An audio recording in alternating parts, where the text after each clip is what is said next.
കഴിഞ്ഞ എല്ലാ വർഷ ചോദ്യ പേപ്പറുകളിലും ആവർത്തിച്ച് ചോദിച്ചൊരു ചോദ്യമാണിത്. 100% ഉറപ്പാണ്. അപ്പൊ 4 ഡിഫറൻസ് എങ്കിലും എന്തായാലും പഠിച്ചു വെക്കുക. ഈ ക്വസ്റ്റ്യൻ ഇല്ലാത്തൊരു ചോദ്യ പേപ്പർ ഇറങ്ങിയിട്ടില്ല.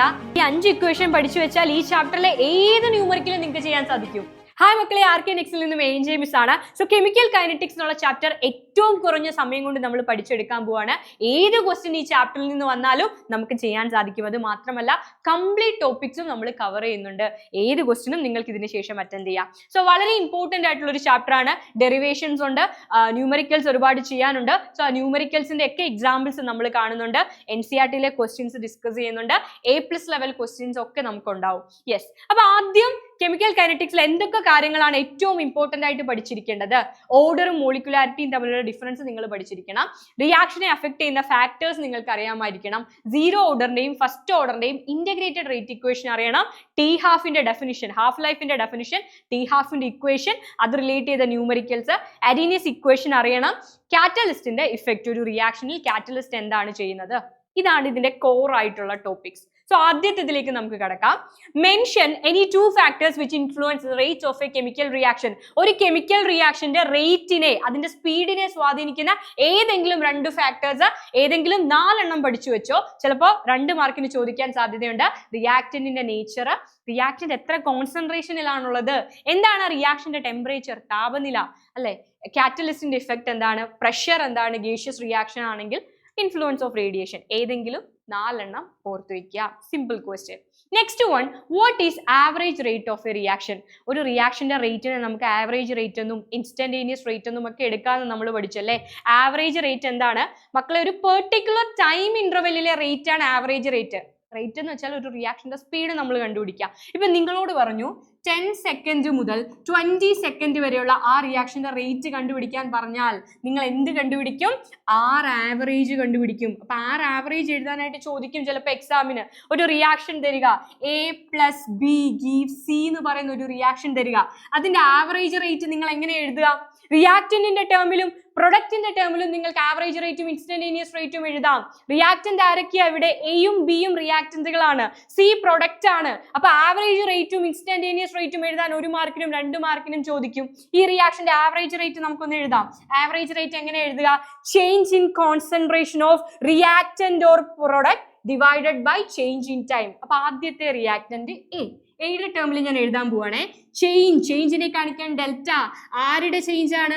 Concentration of reactant. കോൺസെൻട്രേഷനെ കാണിക്കാൻ സ്ക്വയർ ബ്രാക്കറ്റ്, അതിന്റെ അളവാണ്, എമൗണ്ട് ആണ്. ഓക്കെ, ആദ്യം എ ആണ്. Change in concentration of A divided by ടൈമിൽ ഉണ്ടാകുന്ന ചേഞ്ച് ഇൻ ടൈം. അപ്പൊ ഇത് റിയാക്ടന്റ് ആണ്. റിയാക്ടന്റ് ആണെങ്കിൽ അവിടെ നിങ്ങൾ എന്ത് സൈൻ കൊടുക്കണം?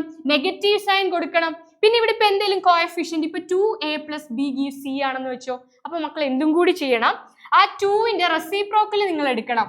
ഈ 2ന്റെ റെസിപ്രോക്കൽ 1/2 ആ. ആ 1/2 കൊണ്ട് ഈ ഇക്വേഷനെ ഒന്ന് മൾട്ടിപ്ലൈയും കൂടെ ചെയ്താൽ ആവറേജ് റേറ്റ് കിട്ടി. എയുടെ ടേമിലുള്ള ആവറേജ് റേറ്റ് കിട്ടി. ഇനി ബിയുടെ ടേമിൽ ഞാൻ എഴുതാൻ പോവാ. ബിയുടെ ടേമിൽ എന്താ എഴുതേണ്ടത്? Change delta. എന്തിലുള്ള ചേഞ്ച്? Concentration of B. ഇതാണ് കോൺസെൻട്രേഷൻ ഓഫ് ബി, അല്ലെ? കോൺസെൻട്രേഷൻ, ഒരു സ്ക്വയർ ബ്രാക്കറ്റ് ഇടുക, എന്നിട്ട് ബി എഴുതുക. ഇതിനെ എങ്ങനെ വായിക്കുക? Change in concentration of B divided by change in time. ടൈമിൽ ഉണ്ടാകുന്ന ചേഞ്ച്. ഇവിടുത്തെ കോഎഫിഷ്യന്റ് ആരാ? കോഎഫിഷ്യന്റ് ആരാടാ?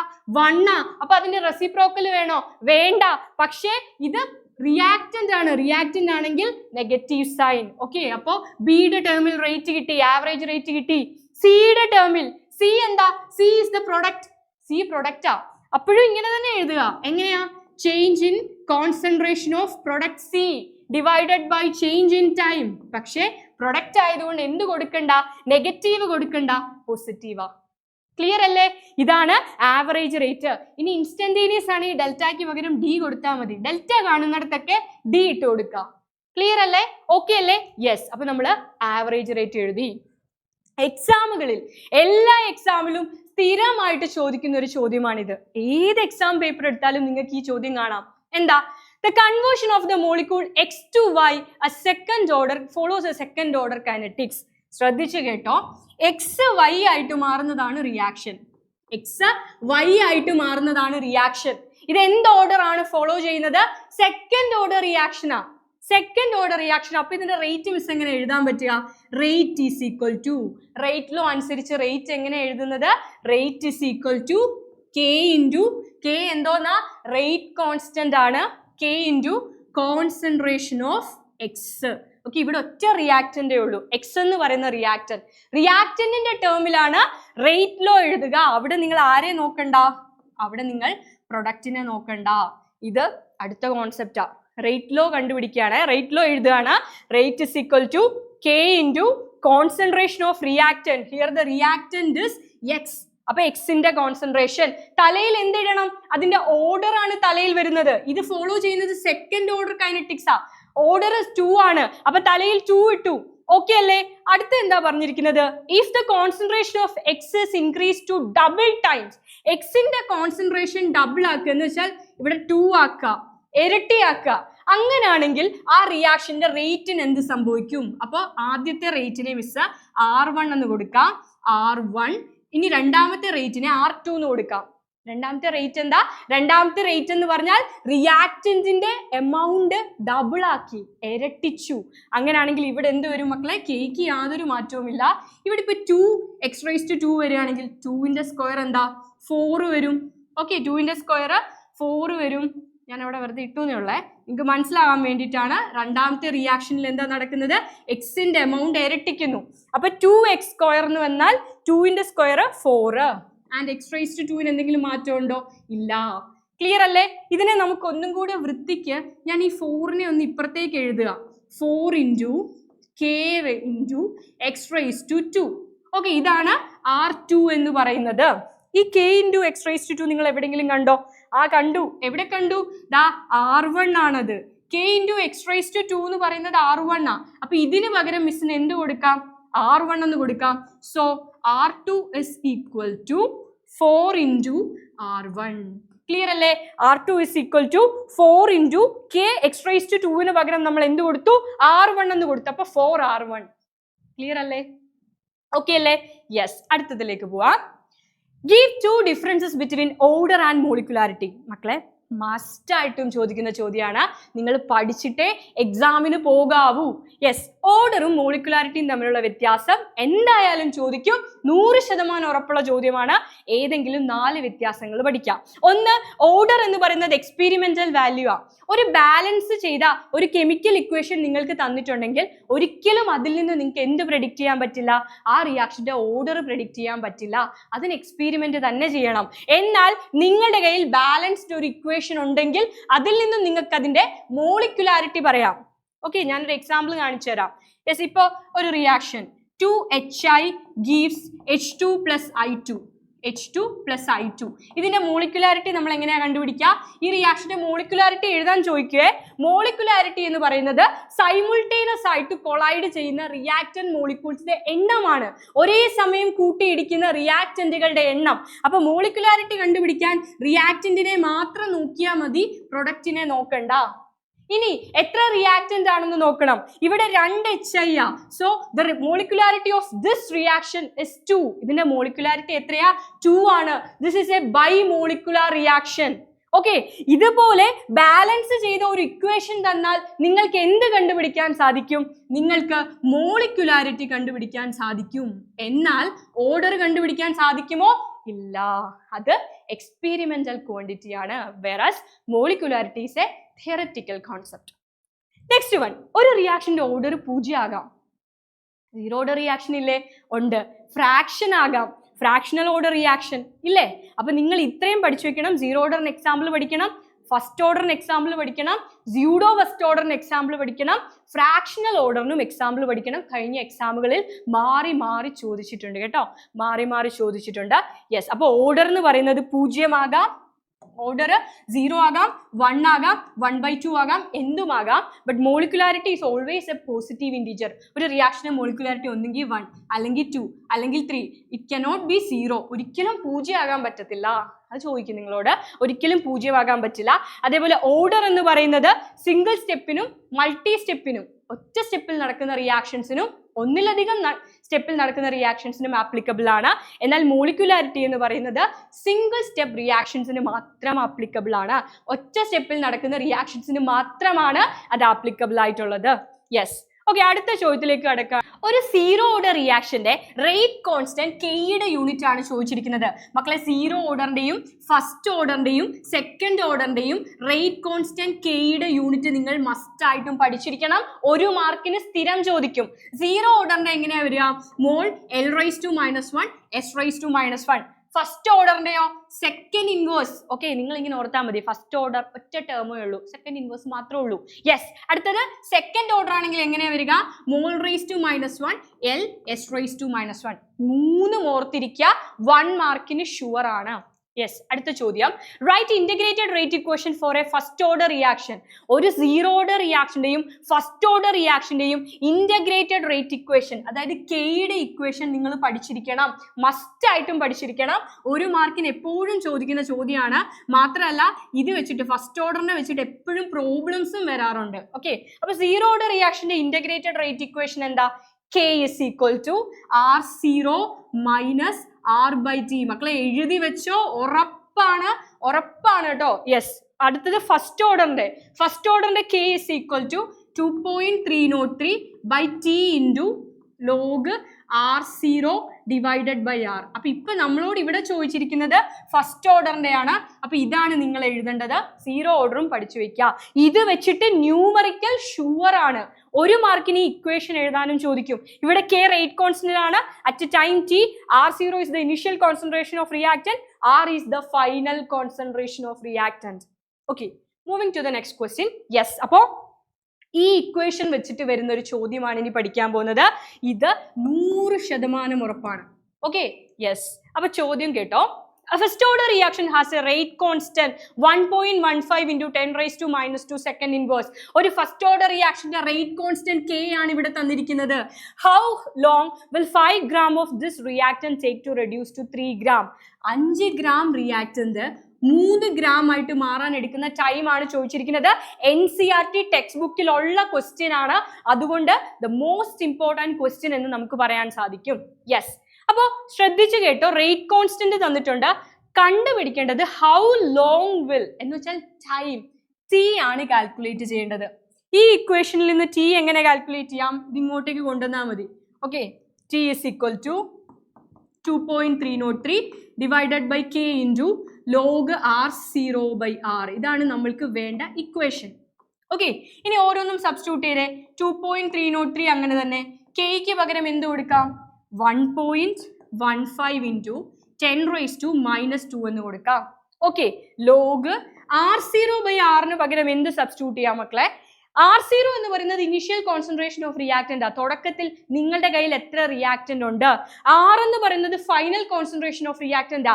അവസാനം ഇപ്പോൾ നമ്മുടെ കയ്യിൽ എത്ര റിയാക്ടന്റ് ഉണ്ട്? അപ്പൊ തുടക്കത്തിൽ നമ്മുടെ കയ്യിലുള്ളത് 5 ഗ്രാമാണ്. ഓക്കെ, തുടക്കത്തിൽ നമ്മുടെ കയ്യിൽ 5 ഗ്രാമാണ്. ഇപ്പൊ നമ്മുടെ കയ്യിൽ 3 ഗ്രാമേ ഉള്ളൂ. അപ്പൊ initial by final R0 by R പകരം നമുക്ക് എന്ത് കൊടുക്കാം? ലോഗ് 5/3 എന്ന് കൊടുക്കാം. എല്ലാം കിട്ടിയില്ലേ? കാൽക്കുലേറ്ററിൽ അങ്ങനെ തന്നെ സബ്സ്റ്റിറ്റ്യൂട്ട് ചെയ്ത് കൊടുക്കുക. ആൻസർ കണ്ടുപിടിക്കുക. Sure question. Next one, consider the pseudo first order reaction. Give the rate law expression of the above reaction. അപ്പൊ ഇതിന്റെ റേറ്റ് ലോ എഴുതണം. റേറ്റ് ലോ നമുക്കറിയാം. റേറ്റ് ലോ അനുസരിച്ച് rate is equal to K into concentration of reactant.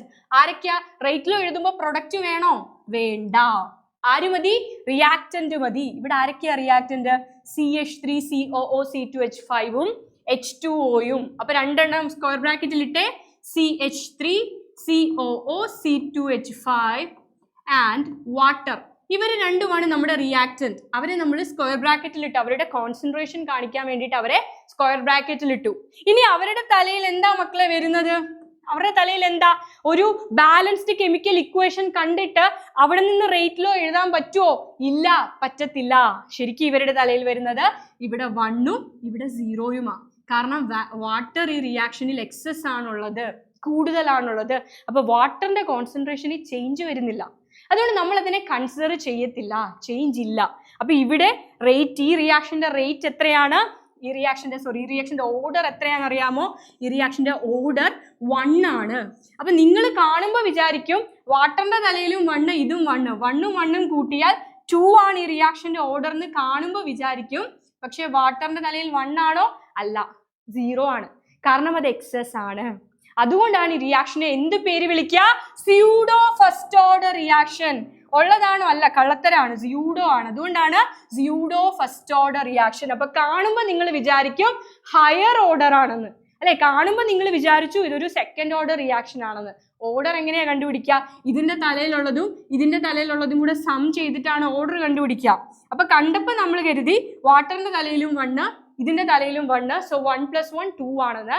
But it is 1. അപ്പൊ കാണുമ്പോൾ higher order ആണെന്ന് വിചാരിക്കും, but actually അതൊരു ഫസ്റ്റ് ഓർഡർ റിയാക്ഷൻ ആയിരിക്കും. അപ്പോൾ pseudo first order reaction example എല്ലാ ക്വസ്റ്റ്യൻ പേപ്പറിലും ചോദിക്കുന്ന ഒരു ചോദ്യമാണ്.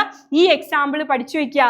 Hydrolysis of ester is an example for pseudo first order reaction. എന്താണ് സ്യൂഡോ ഫസ്റ്റ് ഓർഡർ എന്ന് ചോദിക്കും. വേറൊരു എക്സാമ്പിളും കൂടി ടെക്സ്റ്റ് ബുക്കിലുണ്ട്, ഇൻവേർഷൻ ഓഫ് കെയിൻ ഷുഗർ. എല്ലാം പഠിച്ചു വെക്കുക. Okay, yes. Next question, define half life period of A reaction. ഒരു റിയാക്ഷന്റെ ഹാഫ് ലൈഫ് പീരീഡ് എന്ന് വെച്ചാൽ എന്താ മക്കളെ? ഇനീഷ്യലി നമ്മുടെ കയ്യിൽ 100 റിയാക്ടന്റ് ഉണ്ടെന്ന് വെച്ചോ. അതതിന്റെ പകുതിയാകാൻ, 100ന്റെ പകുതി എന്ന് പറഞ്ഞാൽ 50. അതതിന്റെ ഹാഫ് ആകാൻ എടുക്കുന്ന ടൈമിനെ നമ്മൾ വിളിക്കുന്ന പേരാണ് എന്ത്? T half, half life. അപ്പൊ തുടക്കത്തിൽ മക്കളുടെ 1000 റിയാക്ടന്റ് ഉണ്ടെങ്കിൽ അത് 500 ആകാൻ എടുക്കുന്ന ടൈം. തുടക്കത്തിൽ 200 ഉണ്ടെങ്കിൽ അത് 100 ആകാൻ എടുക്കുന്ന ടൈം. തുടക്കത്തിൽ 1,00,000 ഉണ്ട്, അത് 50,000 ആകാൻ എടുക്കുന്ന ടൈമിനെയാണ് എന്ത് വിളിക്കുക? Half life, T half of A reaction. നമ്മുടെ കയ്യിൽ ഇനിഷ്യലി ഉണ്ട റിയാക്ടന്റിന്റെ കോൺസെൻട്രേഷൻ അതിന്റെ ഹാഫ് ആകാൻ എടുക്കുന്ന ടൈം. അങ്ങനെയാണെങ്കിൽ ഈ ഒരു ഡെഫിനിഷൻ നിങ്ങളോട് ചോദിക്കും, 2 മാർക്കിനും 1 മാർക്കിനും ഒക്കെ ചോദിക്കും. അതേപോലെ ചോദിക്കുന്ന ഒരു ചോദ്യമാണ് അതിന്റെ ഡെറിവേഷൻ.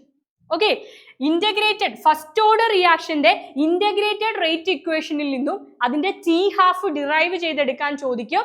അപ്പൊ ഡെറിവേഷൻ മാൻഡേറ്ററി ആയിട്ട് പഠിക്കുക. നമ്മൾ അപ്പ് ചെയ്ത ഷോർട്ട് വീഡിയോസിൽ ഇതിന്റെ ഡെറിവേഷൻ കൊടുത്തിട്ടുണ്ട്. ഡെറിവേഷൻ 2 മാർക്കിന് ചോദിക്കും. ഞാൻ വീണ്ടും അത് പറഞ്ഞ് നിങ്ങളുടെ ടൈം കളയുന്നില്ല. 2 മാർക്കിന് ഉറപ്പായും ചോദിക്കുന്ന ഒരു ചോദ്യമാണ്. നിങ്ങൾക്ക് വേണമെങ്കിൽ നമ്മുടെ ഷോർട്ട് വീഡിയോയിൽ നമ്മൾ ചെയ്തിട്ടുണ്ട് ഡെറിവേഷൻ. Okay, yes.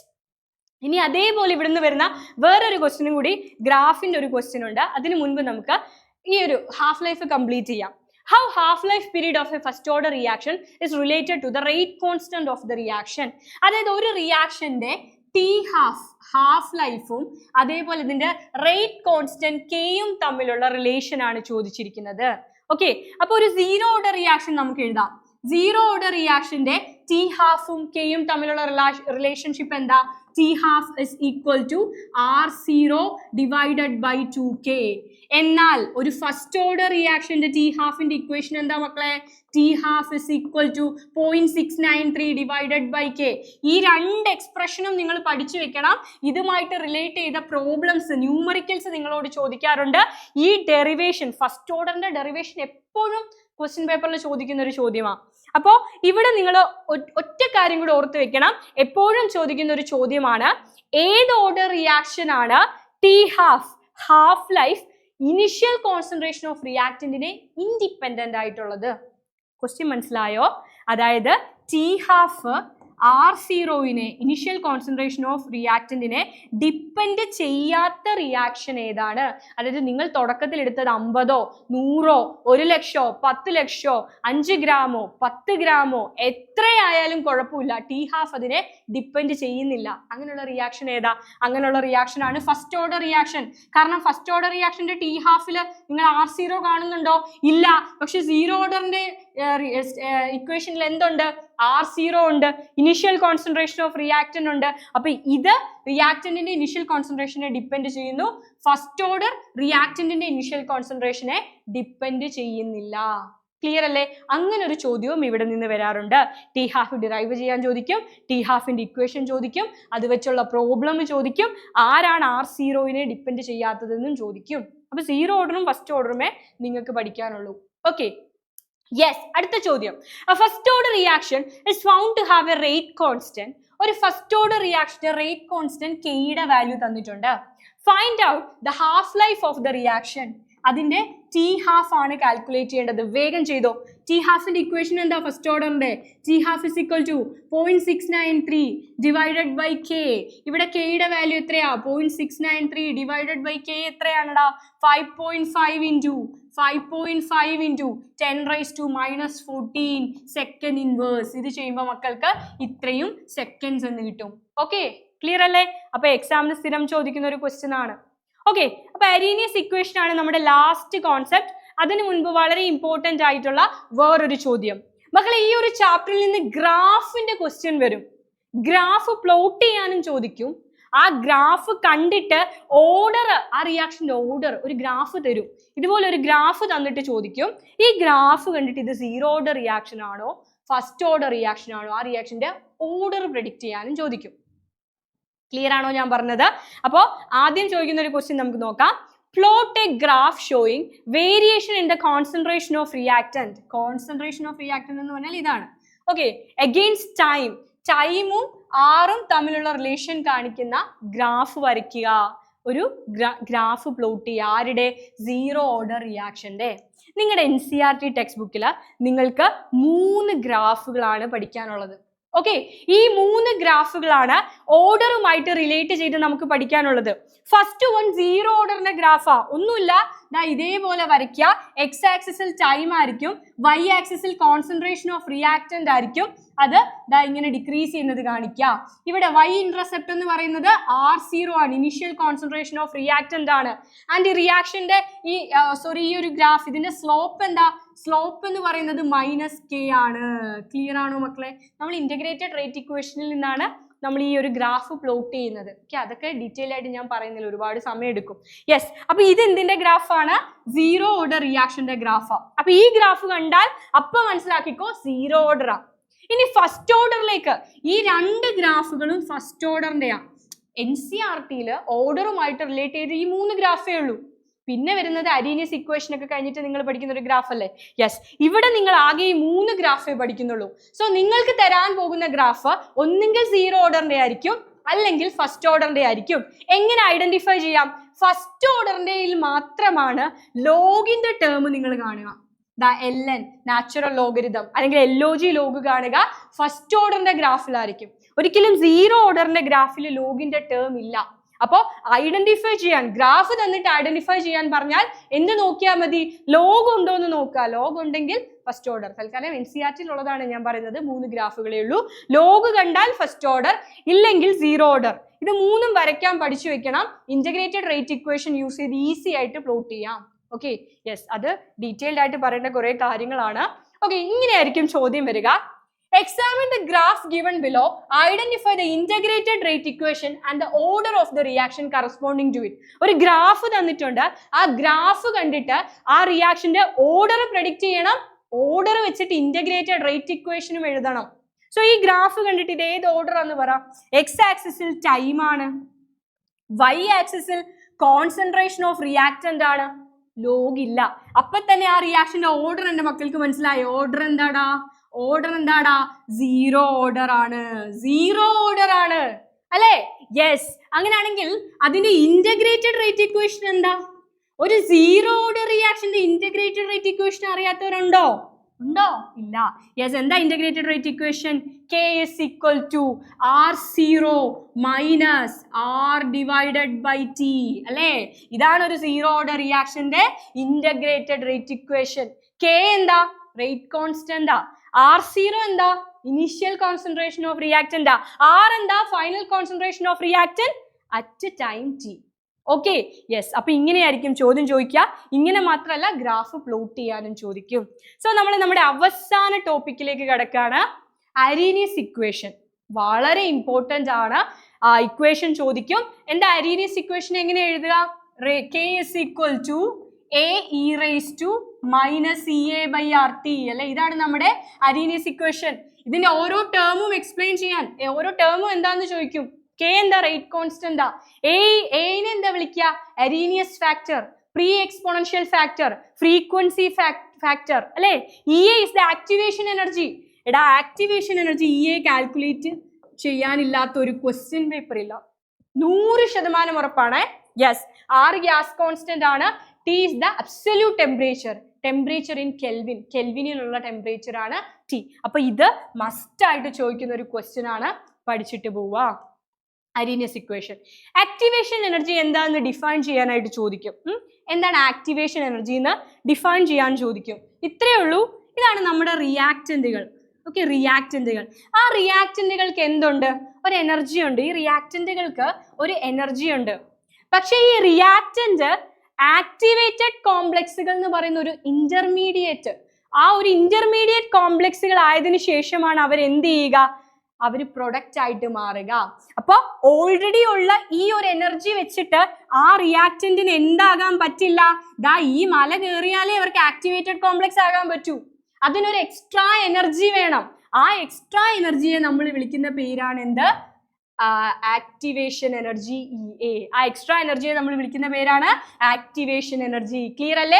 റിയാക്റ്റന്റുകൾക്ക് ഒരു എനർജി ഉണ്ട്, എന്നാൽ ഒരു എക്സ്ട്രാ എനർജി കൂടെ കിട്ടിയാലേ അവർക്ക് ആക്ടിവേറ്റഡ് കോംപ്ലക്സുകൾ, അതൊരു ഇന്റർമീഡിയറ്റ് ആണ്, വളരെ എനർജി ഹൈ ആയിട്ടുള്ള, വളരെ അൺസ്റ്റേബിൾ ആയിട്ടുള്ള ഒരു ഇന്റർമീഡിയറ്റ് കോംപ്ലക്സ് ആണ് ആക്ടിവേറ്റഡ് കോംപ്ലക്സ്. അതുകൊണ്ട് തന്നെ അവർ പെട്ടെന്ന് ബ്രേക്ക് ചെയ്തിട്ട് എന്തായിട്ട് മാറും? പ്രൊഡക്റ്റ് ആയിട്ട് മാറും. സോ ആ ആക്ടിവേറ്റഡ് കോംപ്ലക്സ് ഫോം ചെയ്യാൻ വേണ്ട എക്സ്ട്രാ എനർജിയെ വിളിക്കുന്ന പേരാണ് ആക്ടിവേഷൻ എനർജി. ക്ലിയർ അല്ലേ? യെസ്. ഇനി ഏറ്റവും ഇമ്പോർട്ടന്റ് ആയിട്ടുള്ള ന്യൂമറിക്കൽ, അവസാന ന്യൂമറിക്കലിലേക്ക് കടക്കാണ്. ഇതില്ലാത്ത ക്വസ്റ്റ്യൻ പേപ്പർ ഇല്ല. മക്കളെ ശ്രദ്ധിച്ചോ. The rate of a chemical reaction doubles for increase of 10 Kelvin in absolute temperature from 300 Kelvin. Calculate the activation energy EA. Okay, activation energy EA calculate ചെയ്യാനാ പറഞ്ഞിരിക്കുന്നത്. അവിടെ നിങ്ങൾ യൂസ് ചെയ്യേണ്ട ഇക്വേഷൻ ആണ് log K2 by K1 is equal to EA divided by 2.303 into R into T2 minus T1 divided by T1 T2. ആരൊക്കെയാടാ ഇത്? ഇത് ആരൊക്കെയാ? K2ഉം K1ഉം എന്താ? രണ്ട് റേറ്റുകളാ. ഓക്കെ, K2ഉം K1ഉം രണ്ട് റേറ്റുകളാ. K1 എന്ന് പറയുന്നത് ആദ്യത്തെ റേറ്റും K2 എന്ന് പറയുന്നത് രണ്ടാമത്തെ റേറ്റും. ആദ്യത്തെ റേറ്റ് എന്താ? നമുക്ക് അറിയത്തില്ല. സോ നമുക്ക് X എന്ന് എടുക്കാം. ആദ്യത്തെ റേറ്റ് നമുക്ക് അറിയാത്തത് കൊണ്ട് X എന്ന് എടുക്കാം. രണ്ടാമത്തെ റേറ്റ് എന്താ? ടെമ്പറേച്ചർ 300 കെൽവിനിൽ നിന്നും 10 കൂട്ടുമ്പോൾ, 310 ആക്കി മാറ്റുമ്പോൾ റേറ്റ് എന്ത് ചെയ്യുന്ന പറഞ്ഞത്? ഡബിൾ ചെയ്യും, ഇരട്ടിക്കും. സോ ആദ്യത്തെ റേറ്റ് X ആണെങ്കിൽ രണ്ടാമത്തെ റേറ്റ് എന്താ? 2X ആയിരിക്കും. സോ രണ്ട് ടെമ്പറേച്ചറുകൾ ഇവിടെ തന്നിട്ടുണ്ട്. ഏതൊക്കെയാ രണ്ട് ടെമ്പറേച്ചർ? T1ഉം T2ഉം.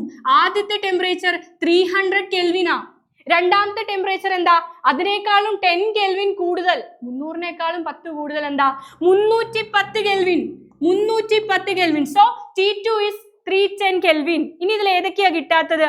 EA. അതാ നമുക്ക് കാൽക്കുലേറ്റ് ചെയ്യേണ്ടത്. ആറിന്റെ വാല്യൂ എത്രയാ? 8.314 joules per kelvins per mole. അപ്പൊ എല്ലാം കിട്ടി നിങ്ങൾക്ക്. K2 കിട്ടി, K1 കിട്ടി, R കിട്ടി, T2 കിട്ടി, T1 കിട്ടി. ജസ്റ്റ് സബ്സ്റ്റിറ്റ്യൂട്ട് ചെയ്യാം. അപ്പൊ ലോഗ് K2 by K1 എന്ന് പറയുന്നത് log 2x by x ആണ്. എക്സും എക്സും ക്യാൻസൽ ചെയ്യാം. ഇവിടെ log 2 എന്ന് വരും. അത് log 2 into 2.303 into 8.314 into T1 300 into T2 310 divided by T2 minus T1. 310 minus 300 10 divided by 10 ചെയ്താൽ നിങ്ങൾക്ക് ആക്ടിവേഷൻ എനർജി EA കിട്ടും. ഓക്കെ അല്ലേ? അപ്പൊ ആക്ടിവേഷൻ എനർജി ഉറപ്പായും ചോദിക്കുന്ന ഒരു ചോദ്യമാണ്. സോ ഈ 5 ഇക്വേഷൻസ് പഠിച്ചു വെച്ചാൽ ഈ ഒരു ചാപ്റ്ററിലെ ഏത് ന്യൂമറിക്കലും നിങ്ങൾക്ക് ചെയ്യാനായിട്ട് സാധിക്കും. ഏതൊക്കെയാ? ഇന്റഗ്രേറ്റഡ് റേറ്റ് ഇക്വേഷൻ, സീറോ ഓർഡറിന്റെ പഠിക്കണം, ഫസ്റ്റ് ഓർഡറിന്റെ പഠിക്കണം. ഇത് വെച്ചുള്ള പ്രോബ്ലം എപ്പോഴും ചോദിക്കുന്നതാണ്. ദെൻ സീറോ ഓർഡറിന്റെയും ഫസ്റ്റ് ഓർഡറിന്റെയും ഹാഫ് ലൈഫ് കാൽക്കുലേറ്റ് ചെയ്യാനുള്ള ഇക്വേഷൻ പഠിക്കണം. ആക്ടിവേഷൻ എനർജി കാൽക്കുലേറ്റ് ചെയ്യാനുള്ള ഈ ഒരു ഇക്വേഷൻ പഠിക്കണം. Activation energy EA. സോ ഇത്രയും കാര്യങ്ങളാണ് കൈനറ്റിക്സിലുള്ളത്. വളരെ നന്നായിട്ട് പഠിക്കുക. എക്സാം അടിപൊളിയായിട്ട് എഴുതുക. ബൈ.